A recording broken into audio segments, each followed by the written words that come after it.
Bà xuống đây bong bóng ở kia bong bóng na class lọp riêngនៅសាលាបឋមសិក្សានេះបងប្អូនអើយនៅអនុស្សាវរីយ៍កាលពីក្មេងៗទៅជំនាន់ពួកយើងឥឡូវមិនដឹងจะដល់ណាអស់ហើយទេចូល30ឆ្នាំជាងហើយបងប្អូនហើយសាលាបឋមសិក្សានេះដែរមានឈ្មោះថាសាលាបឋមសិក្សាដំណាក់កន្ទួតដែលស្ថិតនៅក្នុងភូមិដំណាក់កន្ទួតឃុំដំណាក់កន្ទួតខាងត្បូងស្រុកកំពង់ត្រាចខេត្តកំពតយើងនឹងបងប្អូនហើយសាលាបឋមនេះដែរជាទីកំណើតរបស់ខ្ញុំ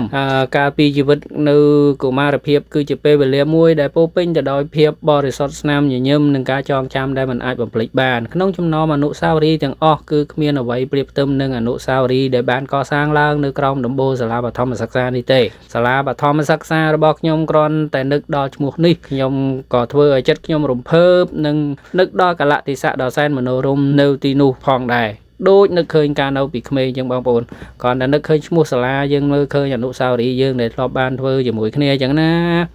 មានមិត្តភ័ក្តិលេងសប្បាយចឹងទៅសាលាបឋមសិក្សាគឺជាផ្ទះទី2ដែលបានបង្រៀនខ្ញុំនៅមេរៀនដំបូងនៃជីវិតនិងជាមេរៀនគណិតវិទ្យាដ៏ស្មុគស្មាញឬអក្សរសាស្ត្រដ៏ពិរោះរណ្ដំខ្ញុំនៅតែចាំបានច្បាស់ពីក្លិនក្រអូបនៃធូលីដីនិងក្លិនសៀវភៅថ្មីនៅក្នុងបន្ទប់រៀនចាស់ដែលមានបង្អួចឈើនិងកៅអីវែងគ្រូប្រចាំថ្នាក់របស់ខ្ញុំគឺជាមនុស្សដែលខ្ញុំគោរពស្រឡាញ់បំផុតពួកគាត់មិនត្រឹមតែជាអ្នកផ្ដល់ចំណេះដឹងប៉ុណ្ណោះទេ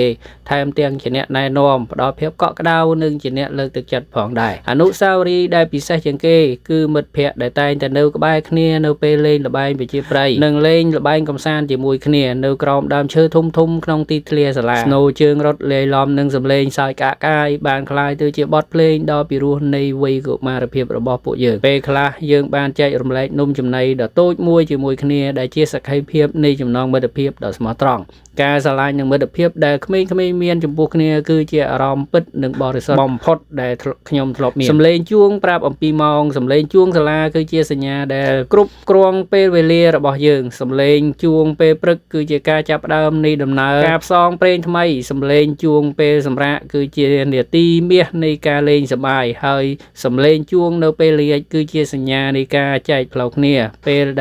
តែងតែបន្សល់ទុកនៅអារម្មណ៍នឹកនាទោះបីជាពេលនេះខ្ញុំលែងជាសិស្សបឋមសិក្សាហើយប៉ុន្តែរាល់ពេលដែលខ្ញុំឮសំឡេង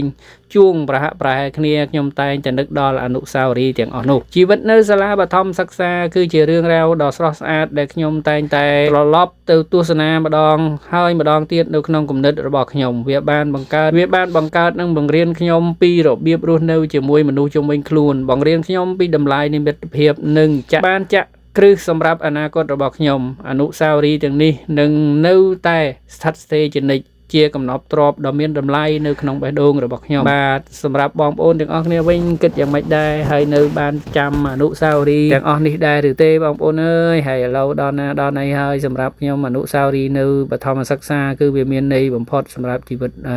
ពួកយើងហើយបងប្អូនហើយទីធ្លានេះគឺចាស់ទ្រុឌទ្រោមអស់ហើយបងប្អូនអើយ